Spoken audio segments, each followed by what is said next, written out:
दोस्तों, जैसा कि आप जानते हैं कि हाई स्कूल के उस लेवल पे आप पहुंचे हैं जहां से आपकी ज़िंदगी का सबसे महत्वपूर्ण पार्ट शुरू होता है। और जब आप देखते, कभी कभी क्या होता है, आप देखते हैं कि बोर्ड का एग्ज़ाम है और आप ऐसे उदास बैठे हैं। इतने में कोई बच्चा आता है और आप जो है कहता है कि भैया है रुका लो और यह आया परीक्षा में, तो आप उदास होते हैं। रुका देखते ही और ये जानते हुए कि यह आया है, आप एकदम खुश हो जाते हैं। यानी पूरा टाइम सुबह से लेकर 12 बजे तक बहुत टेंशन में आप थे, ऐसे नो। और जैसे वो आपको ये पता लग गया कि एक जो है मात्र एक क्या डस्ट ऑफ स्नो, यानी बर्फ के कण जैसा, यानी छोटा सा एक जो है चिट आपको मिलता है, और ये जानते हैं जब आपके यहाँ यही आया है, पूरा जो है टेंशन खत्म। तो आज हम कुछ ऐसे ही जो है बात करेंगे जो हमारा पावरफुल एलेसन है, हाई स्कूल का है। आपने सुना होगा रॉबर्ट ली फ्रॉस्ट। क्या? तो रॉबर्ट ली फ्रॉस्ट क्या नाम है? तो रॉबर्ट ली फ्रॉस्ट जो हमारे हैं ये अमेरिकन हैं। कैसे हैं? अमेरिकन, यानी ये अमेरिकन पोएट हैं। क्या है? तो आज आपको अमेरिकन पोएट जो रॉबर्ट ली फ्रॉस्ट हैं बहुत ही जो है नेचुरल चीज़ों के बारे में, रूरल लाइफ यानी ग्रामीण जीवन का भी ये जो है वर्णन करते हैं। यहाँ आप देख रहे हैं कि रॉबर्ट ली जो फ्रॉस्ट हैं क्या हमारे, यही हमारे पोएट हैं। क्या हैं? पोएट हैं। और अब आप तो जान ही गए होंगे कि ये जो पोएम लिखा है इसका क्या नाम है? जो पोएम है क्या नाम है इसका? Dust of snow. तो डस्ट ऑफ स्नो का मतलब क्या होता है? बर्फ के कण। क्या होता है? तो आज आप देखेंगे कि कैसे कोई एक बर्फ के कण पड़ने से अपने दुखी जीवन में जो है क्या करता है, वो खुशहाल महसूस करता है केवल एक बर्फ के कण पड़ने से। जैसे थोड़ा ध्यान देना आप, मान लो जैसे क्रो है। क्या है? क्रो मीन्स कौवा। कावा, अगर आप जानते होंगे कि कावा अगर गांव में जो है क्या हो, किसी के सर के ऊपर बैठ जाए ना तो बोलते हैं आप शगुन हो गया, कोई इंस्पायर हो गया होगा। है कि द वे ए क्रो, क्या लिखा है? The way a crow shook down on me. यहाँ पर कवि क्या बोलता है कि कवि जो है खुद एक पेड़ के नीचे जो है बैठा हुआ है। किसके? एक पेड़ के नीचे बैठा होता है, और जो पेड़ होता है उस पेड़ पे एक क्रो यानी कौवा बैठा होता है। तो कौवा कहीं से आता है, नहीं क्लियर है कि कहाँ। आनमी का मतलब मेरे ऊपर गिरा। अब सर पे गिरा कि गर्दन पे गिरा कि कपड़े पे कि हाथ पे, इसका कोई जो है एक्सप्लेनेशन पोएम में नहीं है। तो यहाँ पर क्या होता है कि मान लीजिए जैसे यहाँ पर एक कवि है, ठीक है, ये बैठा हुआ है और इसके ऊपर जो है आपका क्या है, पेड़ है, और यहाँ पर एक कोई पक्षी है जो क्रो है। तो ये जब यहाँ से आता है, इस पेड़ पे बैठता है, तो पेड़ की जो डालियाँ हैं इस पे बर्फ लगे होते हैं, यानी बर्फ के कण होते हैं। और बर्फ के कण जो है जब ये हिलता है जो है उसका क्या कर रहा है, सूक डाउन। जब कौवा उसको हिलाता है तो कह रहा है कि बर्फ के जो कण हैं ऑन मी, मेरे ऊपर गिरते हैं। तो वही यहाँ पर जो पेड़ है, और पेड़ कौन सा है? द डस्ट ऑफ स्नो, यानी बर्फ का कण गिरता है। और फ्रॉम ए हेमलॉक ट्री, किससे? तो जो हेमलॉक ट्री है, उस हेमलॉक ट्री से जो है क्या होता है कि ये जो बर्फ के कण हैं किसके ऊपर? पोएट के ऊपर, यानी डस्ट ऑफ स्नो जो है आपका लेसन जिसका है। तो यहाँ रॉबर्ट ली फ्रॉस्ट बताते हैं कि उस व्यक्ति के ऊपर क्या, कवि के ऊपर गिरता है। तो देखिए यहाँ पर क्या किया गया है, क्रो जो है, कावा जो है, ये अपशगुन का परिचायक है। जो हेमलॉक ट्री है ये पॉइजनस ट्री है। कैसा है? विषैला पेड़ है। तो ये भी जो है अपशगुन है और ये भी अपशगुन है, यानी दोनों अपशगुन का ही प्रतीक है। और ये जो है पेड़ के नीचे जिसके बैठे हैं वो भी जो है अपशगुन है, और जो आपका क्रो है वो भी अपशगुन का प्रतीक है। यानी ये विषैला है और ये जो कावा है ये अपशगुन है। यानी कि दोनों अगर आप ध्यान से देखिए तो दोनों दुख देने वाले हैं। क्या है? दोनों। कौन कौन? कावा भी जो है कैसा है? अपशगुन का प्रतीक है। और जो आपका है क्या, हेमलॉक ट्री, ये भी विषैला क्या है, पॉइजनस ट्री है। तो जो पॉइजनस ट्री है उससे भी दुख मिलेगा। और जो कावा अगर बैठ, कहते हैं गाँव में ना कि फलाने बाबू की मुड़वा पे कावा बैठ रहा है, तो चिट्ठी लेके आए जो है और जिसे बोले तो पढ़े कि आपको जो है बताते हुए बड़ा दुख हो रहा है और जो है इस तरह का घटना। अब चुप हो गए, वो बोलबे न किए आगे। तो अब जो घर वाले सोचे कि ये सुना हो एक्सपायर हो गए हैं, अब वो जो है डहाको पहाको पीट के कपार रोना शुरू कर दिए।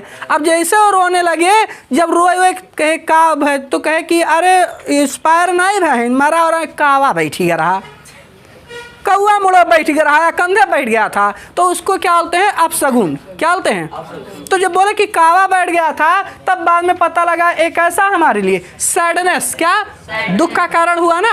तो हेमलॉक ट्री भी जो है कैसा है? पॉइजनस ट्री है। कैसा है? विषैला पेड़ है। तो दोनों क्या है? जब भैया कावा जो क्रो है वो भी पॉइजनस ट्री की तरह है, तो इसका मतलब जो जब कावा ऊपर से जो क्या किया, बर्फ के कण को गिराया, नीचे गिरा उसके ऊपर, किसके? पोएट के। तो ये भी दुख का जो है सिंबल था, ये तो ऑलरेडी था, ये दोनों अपशगुन थे।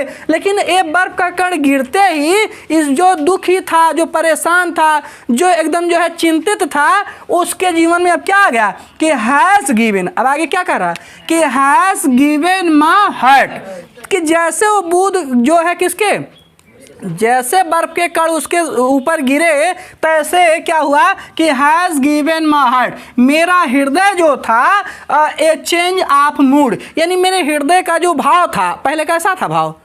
दुखी था, उदास था, एकदम चिंता में था, परेशान था। वो जैसे बर्फ के कण गिरे, हैज गिवन माय हार्ट, मेरा जो हृदय था कर ए चेंज ऑफ मूड, उसका जो भाव है बदल गया। यानी जो बहुत दुखी था, निराश था, जो एकदम उदास था, अब वो जो है खुश हो गया, प्रसन्न हो गया।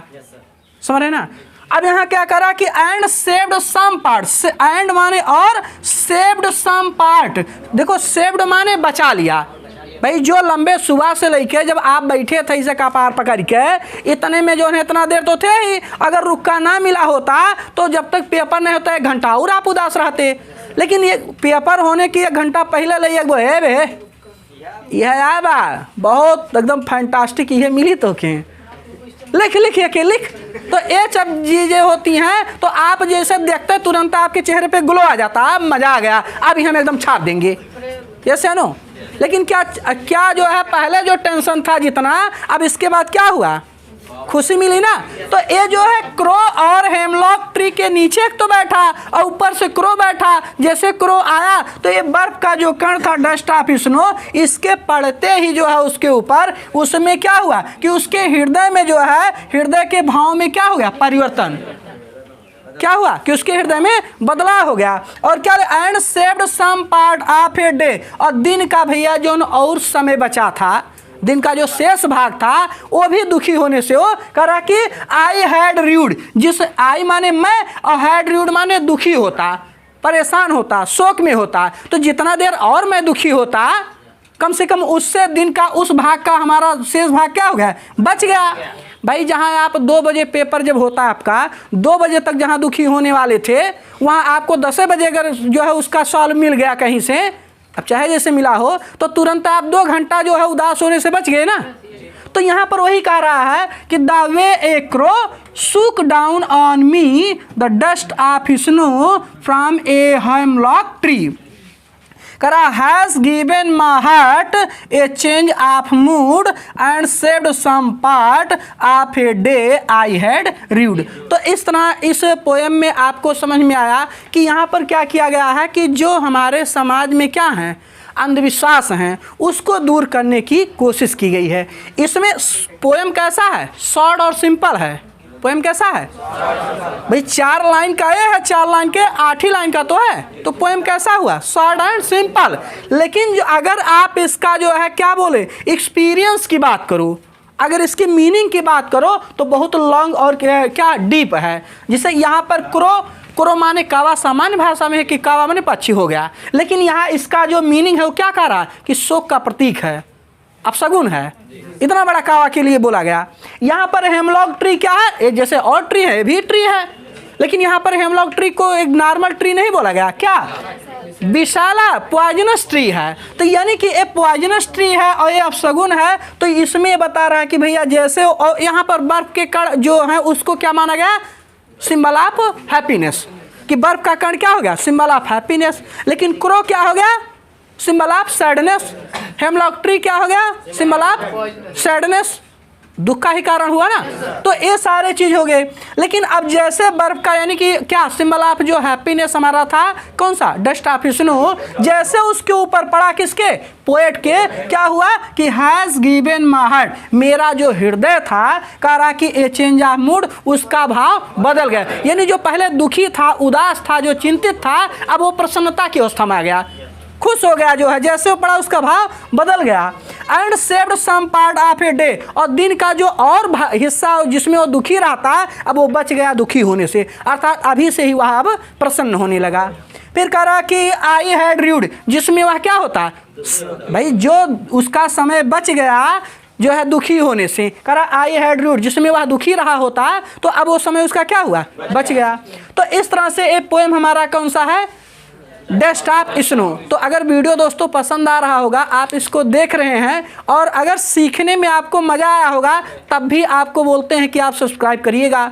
अगर सीखने में मज़ा नहीं आ रहा होगा तो आप सब्सक्राइब मत करिएगा, केवल अपने दोस्तों के पास शेयर करिएगा। तो अब यहाँ देखिए क्या है, अभी हमारा आता है राइम। क्या आता है, देखिए राइम स्कीम आपने देखा होगा कि राइम क्या है, कि राइम स्कीम में क्या होता है कि जैसे देखिए यहाँ पर क्या है कि आपको बताया गया था कि राइम स्कीम का मतलब यहाँ पर ए बी और क्या ए बी, फिर क्या है सी डी और सी डी है। कैसे आपको समझाएंगे, देखिए यहाँ द वे ए क्रो, यहाँ क्रो लिखा है राइट, तो क्रो को हमने क्या किया, ए कर लिया। यहाँ लिखा ऑन मी, मी को हमने क्या कर लिया, बी कर लिया। फिर यहाँ पर सुनो, देखो ओ डब्ल्यू राइट, तो यहाँ क्रो हो गया, यहाँ स्नो हो गया, तो यही जो है आपका साउंड फिर मिल रहा है ना, क्रो स्नो ओ दोनों में आया, तो यहाँ पर ए आ गया, यहाँ पर बी और फिर यहाँ पर ए आ गया। यहाँ लिखा ट्री, तो यहाँ मी ई इसमें भी आ गया और ट्री इसमें भी आ गया, यानी इसका साउंड क्या हुआ, बराबर हुआ ना, तो ये हो गया बी। यानी कि पहला जो स्टैंजा आपका है, जो पहला स्टैंजा है कैसा है, पहले स्टैंजा में ए बी और ए बी हो गया। दूसरे में आप देख रहे हैं यहाँ पर अक्षर बदल गया, हार्ट माने क्या, हार्ट माने सी और मूड यहाँ डी आ गया, तो क्या हो गया डी। फिर यहाँ पार्ट है टी है तो ये सी हो गया, यहाँ पर र्यूड है तो यहाँ पर क्या हो गया डी। तो यानी क्या हो जाएगा ए बी और सी डी। तो इस तरह से आपने देखा कि कैसे हम राइमिंग स्कीम जो है यूज़ करते हैं, और उम्मीद करते हैं कि ये वीडियो आपको पसंद आया होगा। अगली वीडियो जो है आप इसका एक पार्ट और मिलेगा जिसमें आंसर क्वेश्चन भी आपको सॉल्व करने मिलेगा, और जो लिटरेरी डिवाइस हैं वो भी आपको बताया जाएगा। तो उन सबको देखने के लिए जो है चैनल को सब्सक्राइब करें और इसको जो है आप अपने दोस्तों के साथ शेयर करें। जय हिंद दोस्तों।